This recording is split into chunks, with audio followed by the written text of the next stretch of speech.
সবাইকে ওয়েলকাম করছি আপনার প্রিয় শো টক উইথ নাহারে এবং সাথে আছি আমি হাসিনা আনসার নাহার, যেখানে আমরা কথা বলি সময়ের সেরা মানুষের সঙ্গে, শুনি তার জীবনের গল্প, জানি তার অভিজ্ঞতার কথা এবং খুঁজি ভবিষ্যতের পথ। প্রিয় দর্শক, প্রতি পর্বের মতো আজকেও আমাদের স্টুডিওতে একজন অতিথি আমন্ত্রিত আছেন। তিনি পেশায় সহকারী পরিচালক, বাংলাদেশ বেতার, এবং তিনি আশিকুর রহমান। তো দর্শক, আমরা চলে যাই আশিকুর রহমানের কাছে। কেমন আছেন ভাইয়া? আলহামদুলিল্লাহ, ভালো আছি আপা। আপনি কেমন আছেন? আমি তো খুবই ভালো আছি, কারণ আশিক ভাই আমাদের সাথে আছে। আর আমাদের শ্রোতারা, দর্শকরা কেমন আছে? হ্যাঁ, নিশ্চয়ই খুব বেশি ভালো আছে, কারণ আমরা দুইজনই তাদের সাথে আছি। জানা যাবে তাদের কমেন্টে। হ্যাঁ, অবশ্যই। আমাদের সাথে থেকে আপনাদের কেমন লাগে আমাদের অনুষ্ঠানের পরে অবশ্যই কমেন্ট বক্সে জানাবেন। আচ্ছা ভাইয়া, আপনার জন্ম, বেড়ে ওঠা, পড়ালেখা কোথায়? জন্ম, বেড়ে ওঠা, পড়ালেখা, আমি মূলত মুকসুদপুরে জন্মেছি। মুকসুদপুর হচ্ছে গোপালগঞ্জ জেলার একটা উপজেলা। আচ্ছা। এটা ঢাকা থেকে যাওয়ার পথে যে সুন্দর হাইওয়েটা আছে, হাইওয়ের যে ফুলের মতো যে জায়গাটা, ভাঙ্গা মোড়, এখান থেকে একটু সামনেই, অর্থাৎ ফরিদপুর এবং গোপালগঞ্জের বর্ডারে মুকসুদপুর উপজেলা। এখানেই আমার জন্ম, বেড়ে ওঠাও এখানেই, আমাদের পড়ালেখাটাও এখানেই। প্রাথমিক পড়েছি আমাদের কিন্ডারগার্টেন স্কুল ছিল সেখানে। এরপরে মুকসুদপুর উপজেলার সবচেয়ে বিখ্যাত যে স্কুল সাবের মিয়া জসিমউদ্দিন উচ্চ বিদ্যালয়, সেখানে স্কুল শেষ করেছি। এরপরে পড়াশোনা করেছি ঢাকাতে, তারপরে কলেজ শেষ করে পড়াশোনা করেছি জাহাঙ্গীরনগর বিশ্ববিদ্যালয়ে। আর বেড়ে ওঠা, আমরা জাহাঙ্গীরনগরকে বলি দ্বিতীয় জন্মের আতুর ঘর। আমাদের বেড়ে ওঠা মুকসুদপুরে যেমন একটা গ্রুমিং হয়েছে, জাহাঙ্গীরনগরের গ্রুমিং হয়েছে। মানে অনেক কিছু শিখেছেন বিশ্ববিদ্যালয়ে। হ্যাঁ, সেটা তো আছে, এছাড়াও মানে জ্ঞান ছাড়াও আউট নলেজও অনেক পেয়েছেন। সেটা পরিবেশ, পরিস্থিতি, বন্ধু থাকা, সব একসাথে মিলে আমরা অনেক কিছু শিখি। জাহাঙ্গীরনগরের পরিবেশটা একটু অন্যরকম, পরিবেশ প্রিয় হয়ে যায় সবাই ওখানে।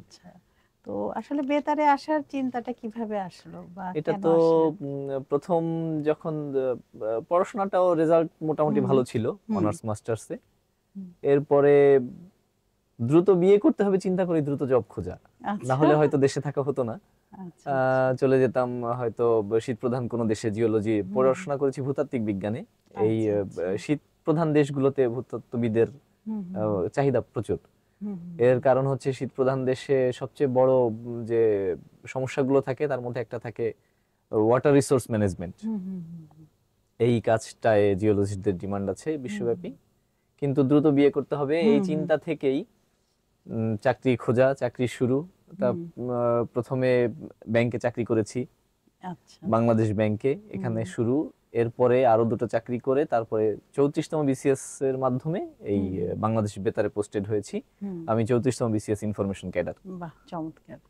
তো তরুণ প্রজন্ম আসলে কিভাবে আগাবে? আপনি তো অনেক পড়ালেখা করেছেন, ধাপে ধাপে এগিয়েছেন, বিভিন্ন জায়গায় জবও করলেন, যেমন বাংলাদেশ ব্যাংকে ছিলেন। তো তরুণরা যদি আসতে চায়, তো সেক্ষেত্রে তারা কিভাবে আসবে? তরুণরা, আমাদের বর্তমান তরুণদের কি বলবো, তারা হাইলি এনার্জেটিক, জেনজি তাদের বলে, সবাই জানে এখন এই টার্মটা এখন এতই প্রচলিত, সবাই জানে। তাদের নিজেদেরকে প্রস্ফুটিত করার প্রচুর সুযোগ আছে। শুধু একটা ব্যাপার যে কোথাও নিজেকে হারিয়ে যাওয়ার মতো কোনো কাজ করা যাবে না, নিজে হারিয়ে যাব এমন কোনো কিছু করা যাবে না। আর হচ্ছে তাদের যে লক্ষ্যটা, এটা অটুট থাকতে হবে। এই আমি প্রতিষ্ঠিত হব, এই চিন্তাটা যতক্ষণ একজন তরুণের মাথায় থাকবে, সে কিছু না কিছু করতে পারবে। বাংলাদেশের তরুণ সমাজ খুবই উজ্জীবিত, খুবই এনার্জেটিক, এবং তারা ডিভোটেড যে কোনো কাজে। তাদের মতো মেধাবী ছেলে পেলেও যেমন আমরা খুব কম দেখি, অন্যান্য বিশ্বের ইয়াং যে জেনারেশনটা, তাদের চেয়ে আমাদের ইয়াংরা অনেক বেশি অ্যাক্টিভ এবং অনেক বেশি কাজে তারা নিজে যেমন পরিশ্রম করতে পারে, সেরকম তারা নিজেকে, তাদের গ্রুমিংটা অন্যরকম হয়, তাদের বেড়ে ওঠা, তাদের বোঝা, সোসাইটিকে বোঝা, বাবা মাকে বোঝা, সমাজের সাথে মিলে চলা, এই জিনিসটাই তারা তাদের বাস্তব বুদ্ধি অন্যান্য বিশ্বের অন্যান্য সোসাইটির চেয়ে ভালো। তবে ওই যে কিন্তু ওই যে হ্যাঁ, যেটা যে এখন যেটা সমস্যা যে নিজেকে হুম, নিজে হারিয়ে যাব এমন কিছু করা যাবে না। মানে ওইটা ঝোঁকের মাথায় বাতাসে, মানে এই যে এই ট্রেন্ডটা চলছে, যে ট্রেন্ড অনুযায়ী চলতে গিয়ে অনেক সময় কিন্তু ভুল পথটা বেছে বেছে নেয়। নেয়, হ্যাঁ, এটা এটা করা তো যাবে না। এই জায়গা থেকে কিভাবে, এটা কি আমাদের আসলে গার্জিয়ানরা দেখবে বিষয়টা, যে না আমার এমন ছেলে সেটা নাকি সে নিজেই নিজেকে ঠিক নিজেকে তো করবে?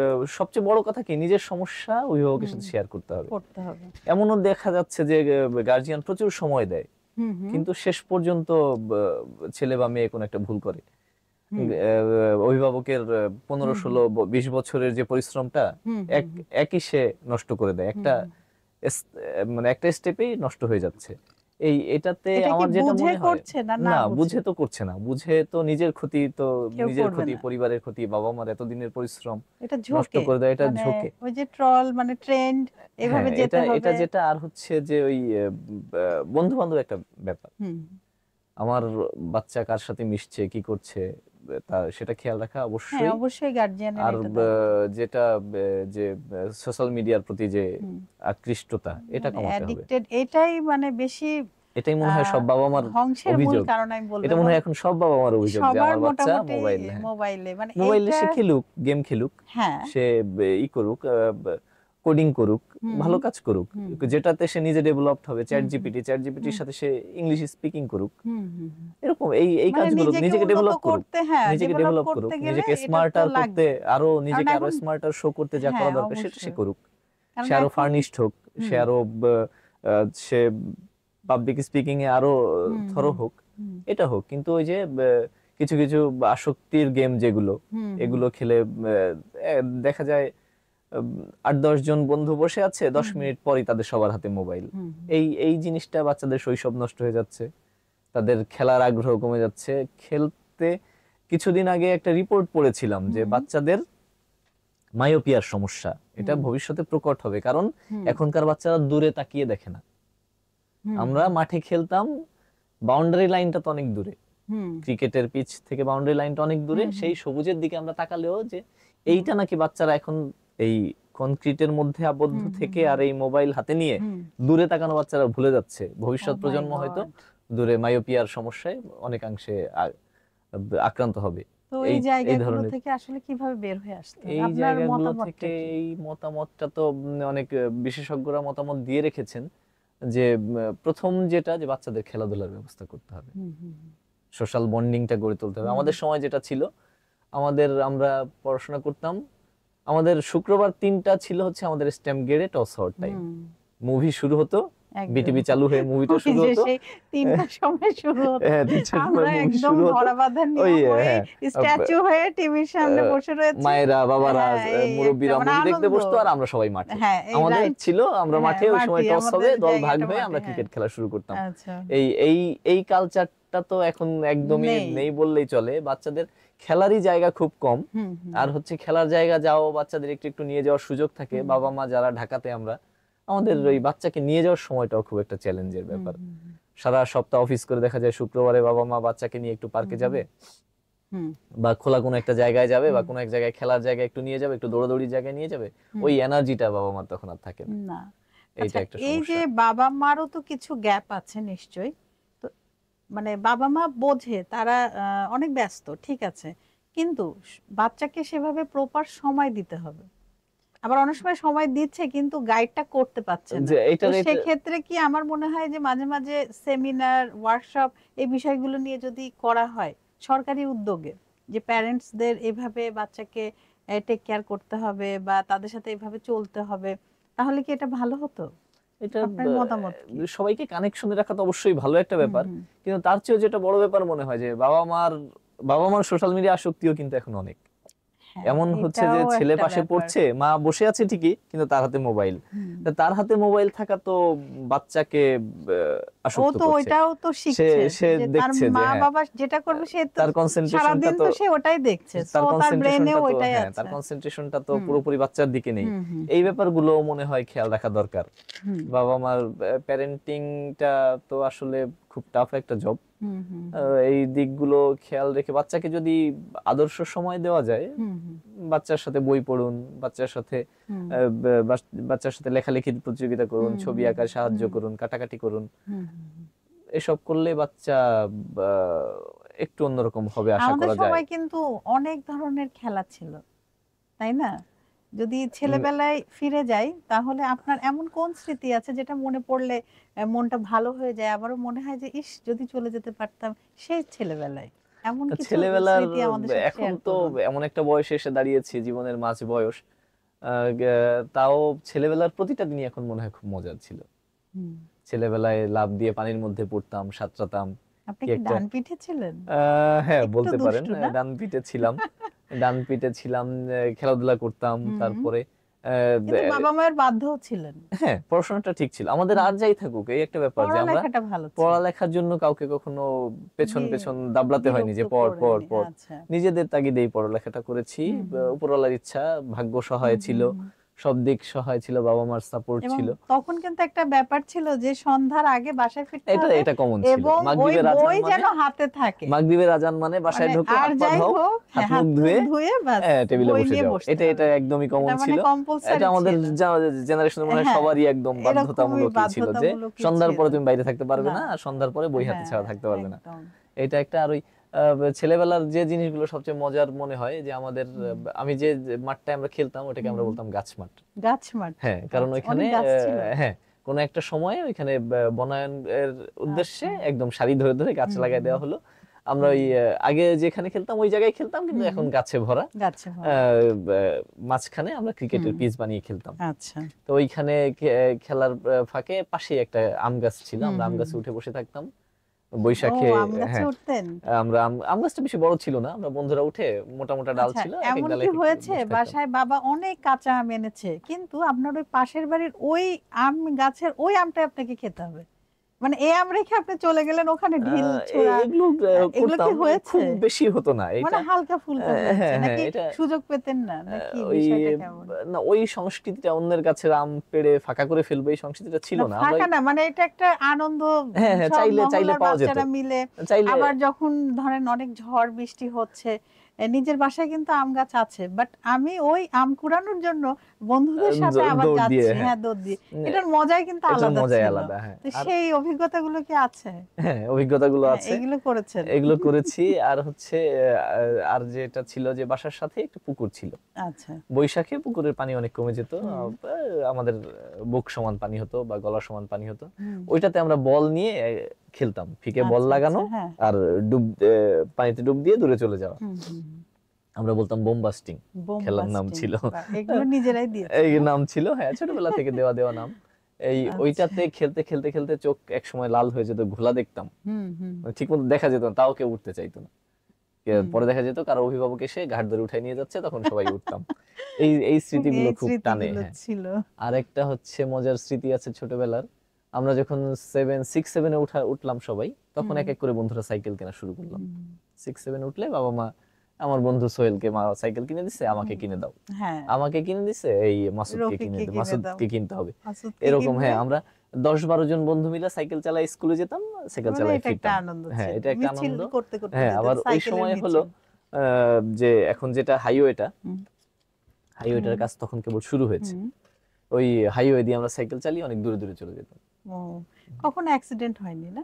ছোটখাটো, ওই বড় ধরনের কোনো অ্যাক্সিডেন্ট হয়নি। হুম হুম। ছোটখাটো তো পড়ে হ্যাঁ, যায়, ওটা এই তো হয় ওই হয়। হয়, ওটা এ, পড়বেন যে উঠবেন, বাজারের মধ্যে পাকাপোক্ত চলতে যে হবেন। একজনের পায়ে ধাক্কা দিয়ে দিছি, ও, আরেকজনের গায়ের উপর তারপরে যেয়ে পড়ছে, সরি টরি এরকম। হ্যাঁ, বলছিলেন? এরকম সরি বলার ট্রেডিশন তো আমাদের সময় ছিল না। ওই ছিল সময় না? একটা বকা দিত, এই দেখে চালাবি না, এই একটা ও, বকা দিয়ে আচ্ছা, সেই আঙ্কেল শেষ। বা আন্টি যে থাকতো হুম, চলে যেত, আর চলে যেত। তেমন কিছু হতো না।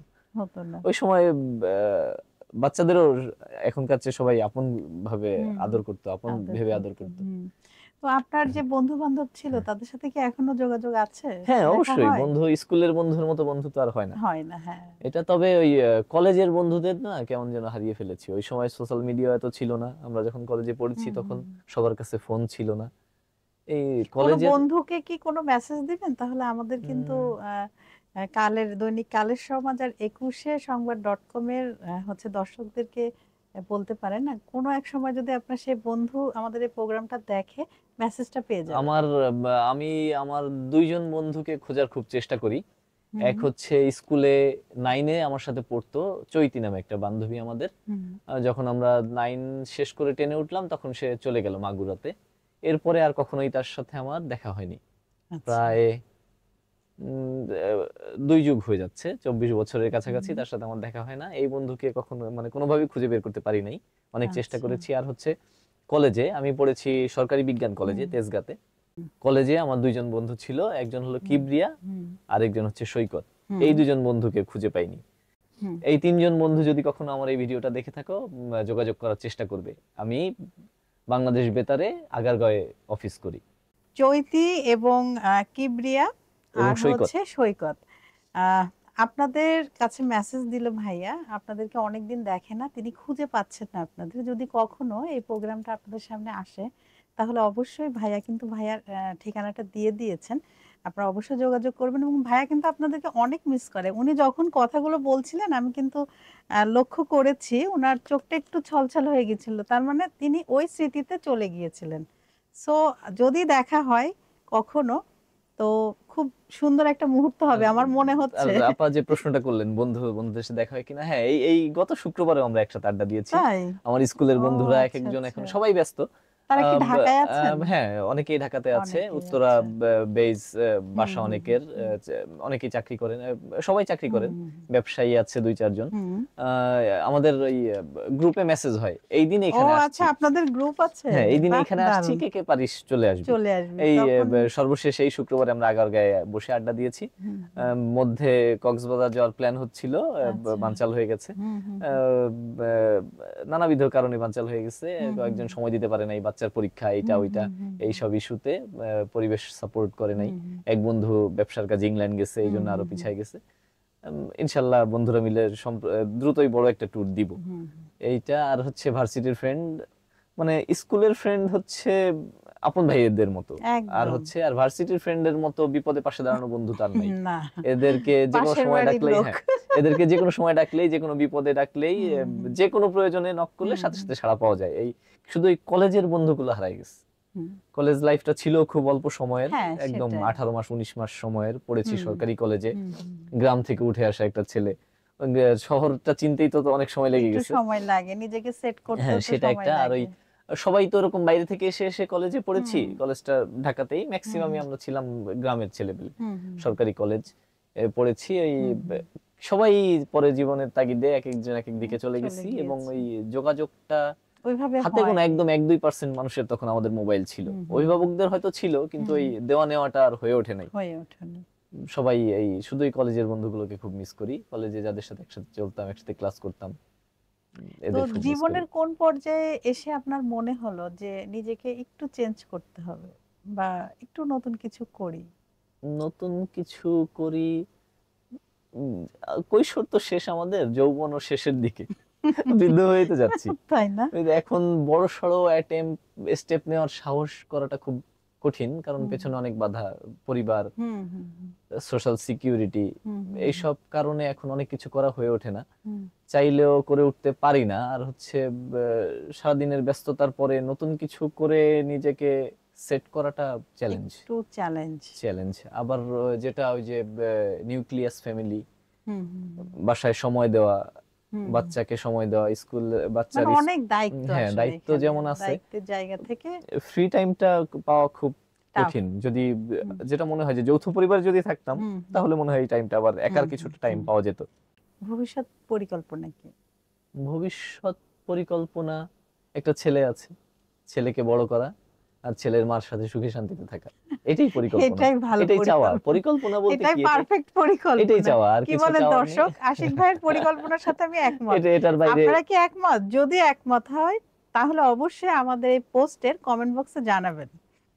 ভিন্ন মত থাকলেও জানাবেন। আমাদের জন্য হ্যাঁ, কোনো পরামর্শ যদি হ্যাঁ, থেকে থাকে, পরামর্শ যদি আমরা আশিক ভাইয়ের জন্য বা হ্যাঁ, আমাদের জন্য থেকে থাকে থাকে আমরা দেখলাম। সেটাও জানাবেন। আমরা এটা একটা ওইটার ব্যাপার। হ্যাঁ, ব্যাপার ওই হলো চাওয়াটা ওইটাই যে ওইটাই। দিনগুলো যেন সুখে কাটে। হ্যাঁ সেটাই, সবাই সুখে শান্তিতে বসবাস করতে চায়। এবং আমরা অনেক সময় সিনেমায় দেখি যে মানে অনেক ঝামেলা হলো হয়ে লাস্টে গিয়ে সব নায়ক মিটমাট হয়ে নায়িকা, নায়ক সুন্দর একটা নায়িকা গান হলো, একটা গান সুন্দর হলো, একটা বাস দিয়ে এন্ড হয়ে গেল। একটা গান হলো, যতই দেন হলো। এন্টি হিরো আসুক, ভিলেন আসুক, খলনায়ক আসুক, মানে কেমন কেমন করে যেন জীবনটা সব হ্যাঁ। সেট হয়ে গেল।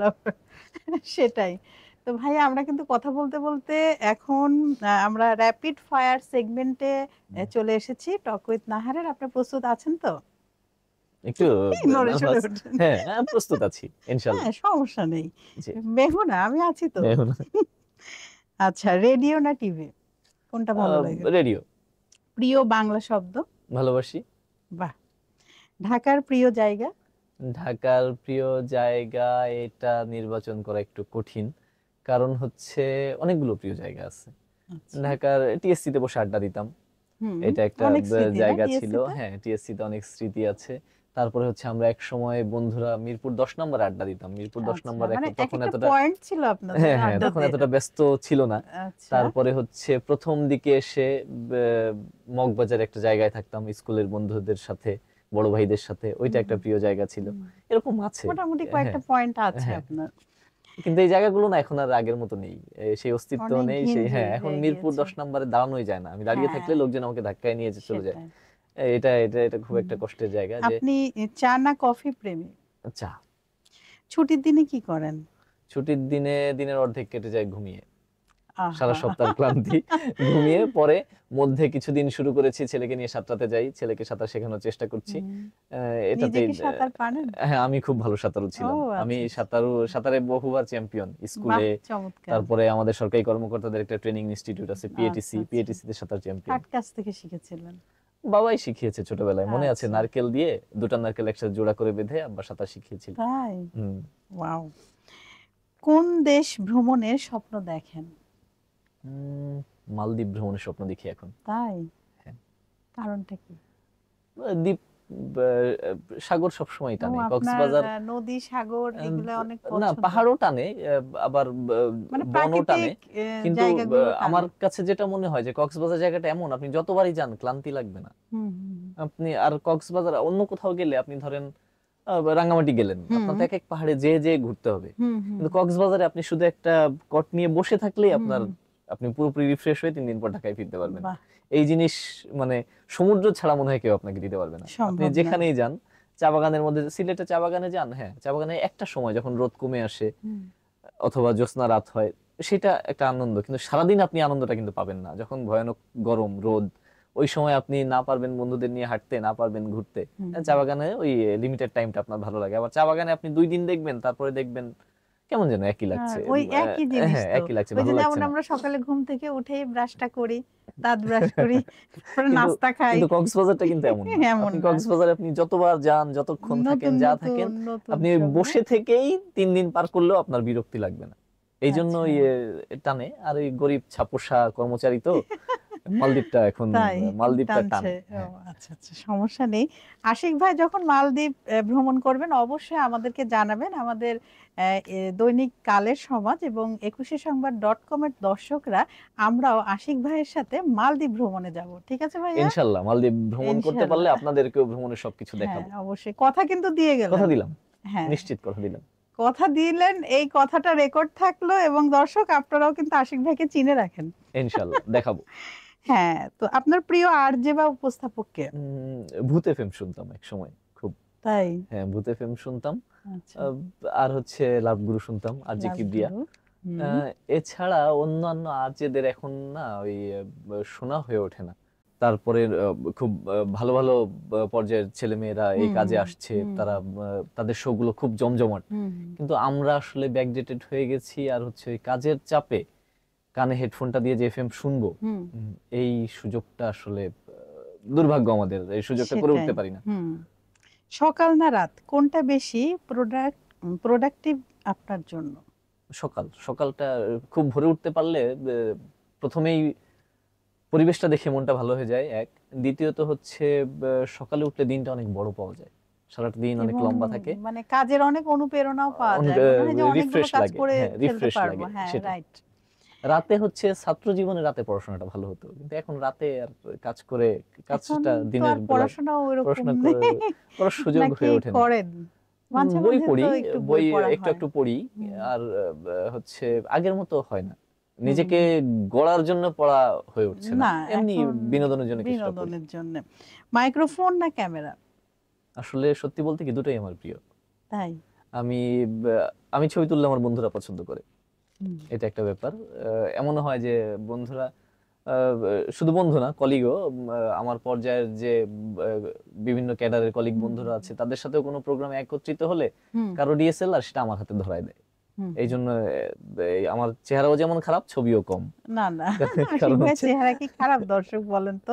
কারণ হচ্ছে ওই আমার বন্ধু বান্ধবীরা এমনও দেখা গেছে 2টা ডিএসএলআর আমার ঘাড়ে, আচ্ছা গলা থেকে ঝুলছে, আচ্ছা, ছবি তুলিস, হ্যাঁ। আমার দিদি বলে ছবি তুলিস। মানে আপনাকে দেখলে আমাকে ছবি আমাকে তোলা মনে হয়, ওই কিভাবে যেন ওই ঠিকই আমার প্রচার হয়ে আমার গেল হাতে দিয়ে দেয়। যে আপনি ভালো হ্যাঁ, ছবি তুলতে পারেন। খুব এটাও তো একটা প্রতিভা, সবাই তো ছবি ভালো ওই তুলতে পারে না।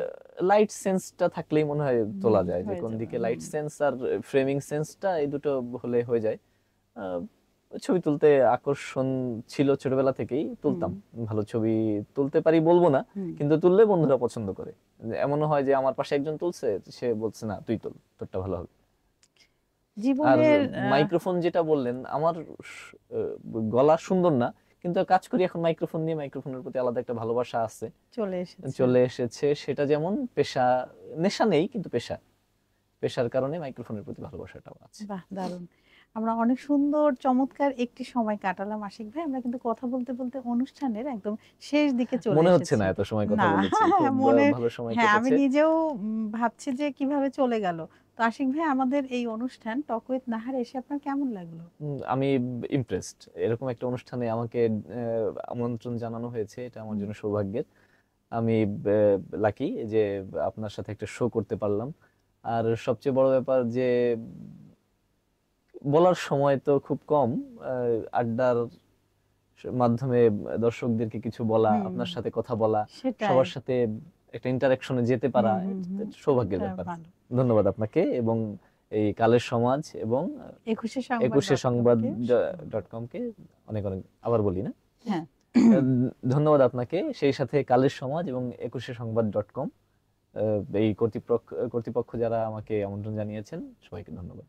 আপনাকে অনেক ধন্যবাদ। আপনি আপনার ব্যস্ত সময় থেকে সময় বের করে আমাদের স্টুডিওতে এসেছেন। আবারও নতুন কোনো আয়োজনে আপনার সাথে আমাদের দেখা হবে। ভালো থাকবেন। দেখা হবে দর্শক, আপনাদের সাথেও দেখা হবে। হ্যাঁ, এবং কমেন্টের মাধ্যমে সবকিছু তথ্য, সরি ভাই একটু উঠিয়ে দেন। এবং দর্শক, কমেন্টের মাধ্যমে আপনারা অবশ্যই জানাবেন। ভাইয়ার বিশেষ বিশেষ কিছু কথা ছিল কিন্তু সে বিষয়গুলো নিয়ে। তো দর্শক, আপনারা যারা এতক্ষণ আমাদের সাথে ছিলেন, আপনাদের সবাইকে অসংখ্য ধন্যবাদ। আবারও নতুন কোনো অতিথিকে নিয়ে আপনাদের সবার মাঝে আমি হাসিনা আনসার নাহার উপস্থিত হব। ততক্ষণ পর্যন্ত আপনারা সবাই ভালো থাকবেন, সুস্থ থাকবেন এবং আমাদের সাথে থাকবেন। আল্লাহ হাফেজ।